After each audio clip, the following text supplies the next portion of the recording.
எல்லாருக்கும் வணக்கம். எல்லாரும் நல்லா இருப்பீங்கன்னு நம்புகிறேன். நான் ரொம்ப நல்லா இருக்கேன். இன்றைக்கி ஒரு சிம்பிளான டேஸ்டியான மட்டன் ரெசிபி தான் செய்ய போகிறேன். எப்படி இருந்ததுன்னு நீங்களும் ட்ரை பண்ணி பார்த்துட்டு கமெண்ட்டில் ஷேர் பண்ணுங்கள். ஃபர்ஸ்ட்டு கொஞ்சமாக எண்ணெய் சேர்த்துட்டு அதோட சோம்பு, இடித்த சோம்பு சேர்த்துக்கிறேன். அதுக்கப்புறம் பெரிய வெங்காயம், ஒரு 3 பெரிய வெங்காயம் அளவுக்கு குட்டி குட்டியாக வெட்டி எடுத்துக்கிட்டேன். அதை வதங்கினதுக்கப்புறமா ஒரு தக்காளி, ஒரு பெரிய சைஸ் தக்காளி போட்டால் போதும், தக்காளி அதிகம் தேவைப்படாது. ஸோ அதுவும் வதக்கினதுக்கப்புறமா பட்டர் பீன்ஸ் சேர்த்துக்கிறேன். இதுதான் பட்டர் பீன்ஸ். ஸோ அந்த வெளியே உள்ள தோல் எடுத்துகிட்டு உள்ளே உள்ள விதை மட்டும், பீன்ஸ் மட்டும் எடுத்துக்கலாம். ஸோ அதுக்கப்புறம் இது சேர்த்துட்டு இது கூட இடித்த சோம்பு இல்லை சோம்பு தூள் கூட போடலாம்.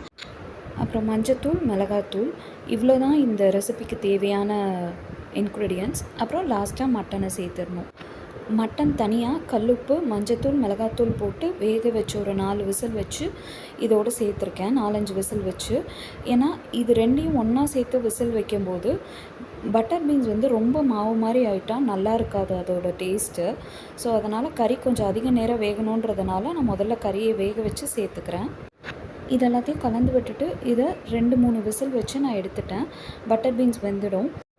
இந்த மாதிரி துண்டு கறிக்கு பதிலாக கொத்துக்கறி, கீமா கூட போட்டு செய்யலாம். அப்போ பட்டர் பீன்ஸையும் கீமாவையும் ஒன்றாவே சேர்த்து விசில் வச்சு நம்ம இறக்கிடலாம்.